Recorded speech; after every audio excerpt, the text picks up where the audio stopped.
একবার কৈলাস পর্বতে ভগবান শিব ও মাতা পার্বতী বসেছিলেন। ভগবান শিব সম্পূর্ণ ধ্যানে মগ্ন ছিলেন। দেবী পার্বতী লক্ষ্য করে দেখলেন যে মহাদেব মনে মনে হাসছেন। এই দৃশ্য দেখে দেবীর হৃদয়ে প্রশ্ন জাগৃত হলো যে মহাদেব কেন হাসছেন। ভগবান শিবের ধ্যান সমাপ্ত হওয়ার পর মাতা জিজ্ঞেস করলেন, প্রভু, আমি এই প্রথমবার আপনাকে ধ্যানে মগ্ন থাকা অবস্থায় হাসতে দেখলাম, এর পেছনে কি কারণ রয়েছে? তখন ভগবান শিব দেবীকে বললেন, আমি আমার একজন ভক্ত আর তার স্ত্রীর কথা শুনে হাসছিলাম। মৃত্যুলোকে আমার একজন অনন্য ভক্ত আছে। ওই ভক্ত আমারই এক মন্দিরের পূজারী। সে সর্বদা আমার সেবা ও চিন্তায় মগ্ন থাকে। আর ওই মন্দিরের পেছনে একটি ছোট্ট ঘরে তারা বাস করে। তার স্ত্রী চায় যে তার প্রচুর ধন সম্পত্তি আসুক, যাতে সে সুখে দিন কাটাতে পারে। কিন্তু পূজারী কেবলমাত্র মন্দিরের দান দক্ষিণার উপরে নির্ভরশীল। তাহলে কিভাবে তার কাছে অন্য সুখ সুবিধা আসবে? কারণ সে তো কেবল আমার কাছেই নিজের স্ত্রীর এই কামনা পূর্ণ করার প্রার্থনা করতে থাকে। কিন্তু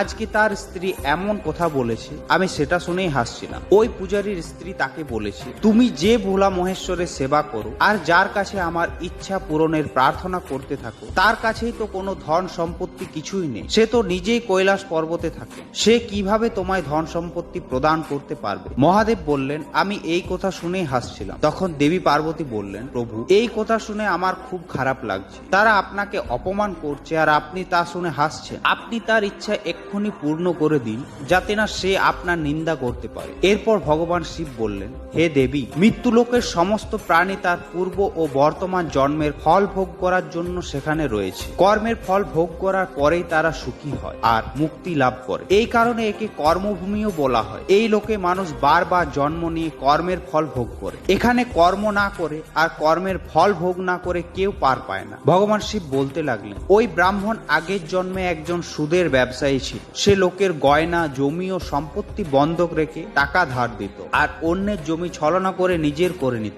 অন্যকে ঠকিয়ে অন্যের সম্পত্তি ও সুদের টাকা লুট করে সুদের টাকার ব্যবহার তার স্ত্রীও করত। তাই এই জন্মে ওই পূজারীর কোনো সম্পত্তি থাকবে না। আর তার স্ত্রী যেহেতু ওই পাপ সম্পত্তি ভোগ করেছিল, তাই সেও তার স্বামীর সাথে এই কর্মফল ভোগ করবে। পূজারী এই জন্মে আমার সেবা করছে, তাই তার কর্মের ফলে যে কষ্ট পাওয়ার কথা সে আমার ভক্তি করার জন্য পাবে না। তাই তার জীবন শান্তিতে কাটছে। কিন্তু যতক্ষণ না পর্যন্ত তার কর্মের হিসাব শেষ হচ্ছে, সে সুখ সুবিধা থেকে বঞ্চিত থাকবে। এটাই আমার বিধান। এটা শুনে দেবী পার্বতী বললেন, সেটা ঠিক আছে, কিন্তু তার স্ত্রী যে আপনাকে অপমান করছে। এটা শুনে মহাদেব বললেন, সংসারে কলিযুগের প্রভাব যত বাড়বে, মানুষ ভগবানের ভক্তি করার সঙ্গে সঙ্গে তার নিন্দাও করতে থাকে। সমস্ত বিধির বিধান সৃষ্টির শুরুতেই রচনা হয়ে গিয়েছে। যে ব্যক্তি সমস্ত বাধা বিপত্তি সত্ত্বেও পূর্ণরূপে আমার আরাধনা করবে, সেই ব্যক্তি এই মৃত্যু লোক থেকে মুক্তি লাভ করতে পারবে। ভিডিওটি ভালো লাগলে আমাদের চ্যানেল সাবস্ক্রাইব করুন।